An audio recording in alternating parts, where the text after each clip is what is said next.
Hey guys, today we're going to be building Tamiya's Douglas F4D1 Skyray, used by the United States Navy. Let's get into it.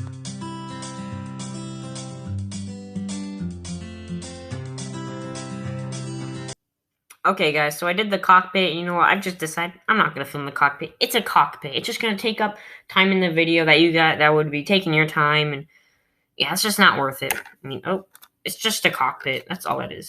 Anyways, I finished it. It's a pretty nice cockpit. I like the way it turned out. It came out pretty dang nice, if you do ask me. Anyways, guys, we're going to be getting on with the rest of the kit. Putting the nose piece together with the cockpit in between. I'm going to be putting this plane with its gear up, as I just like doing that. I think it looks better. And I can also make my own custom stand, so I don't really need to worry about that too much. So I'm going to be making it with the gear up, so I don't need to add the nose weight in the front. Anyways, guys, let's go ahead and get on with it.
Okay guys, so this is how far we're in so far.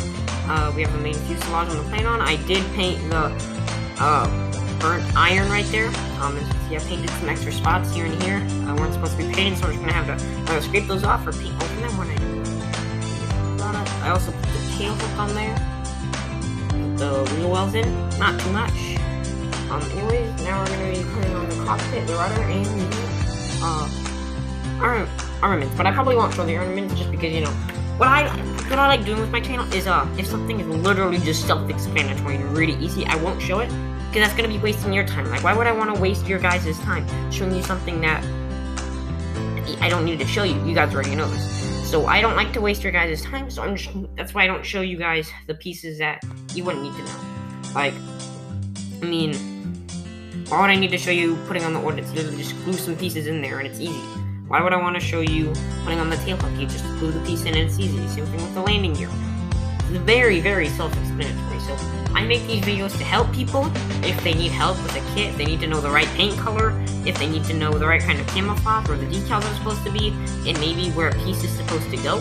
That's what I'm going to be helping them with. I'm not really doing this, just to waste your guys' time. I'm actually trying to help you guys if you guys need some. So that's why I do the things that I do. Anyways, enough chitter chatter. Wasting your guys' time again. Let's go ahead and continue this kit.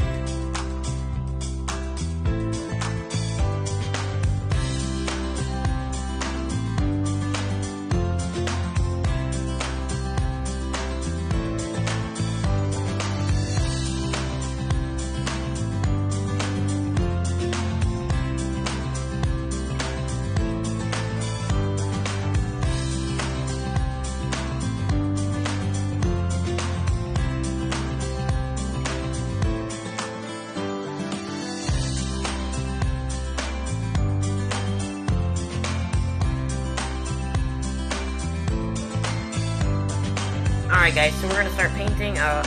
Pretty much the kit is done. We're just gonna start painting and then put the decals on.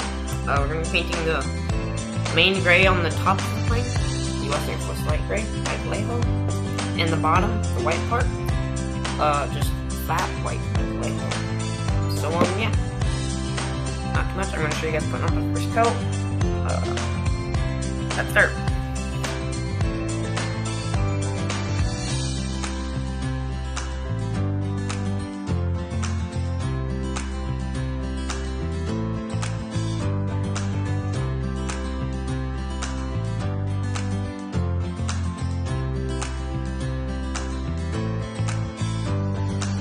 Okay guys, so we finished painting the model. In my opinion, it came out pretty crisp. I love the paint scheme on this thing. Very nice. Put the ordnance on there. It's pretty spanking good to me. Yeah, I like it. So anyways guys, we're gonna be putting the decals on here. We're gonna be putting the little walkways on the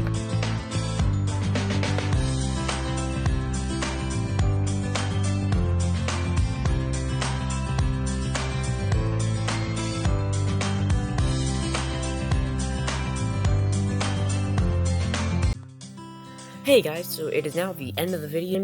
Time to tell you my thoughts and opinions on this model kit. So in my opinion, this was a great kit. I had a heck of a time building it. It's a true blast. I would already recommend this kit to any skill level modeler, beginner, intermediate, expert, advanced, pro, anything. It was a really fun kit. Didn't have very many problems at all. No flashing, no fitting issues. It really went together very easily. Everything fit like a charm, or like a glove, however you say it. The only real problem I had was the curved decals, like the ones on the drop tanks and on the tail. But that was easily fixed with some decal solution and some cutting, and then I filled in the holes with some paint mixed between Vallejo flat blue and Vallejo glossy black. It ended up working just fine. Not too much to say about this kit. It was just really fun and easy to build, and I would recommend this to anyone. I'll even put a link in the chat to this kit so that you guys can pick it up if you want. Nice and cheap too, and you don't really see too many models off of the Skyray, if any at all.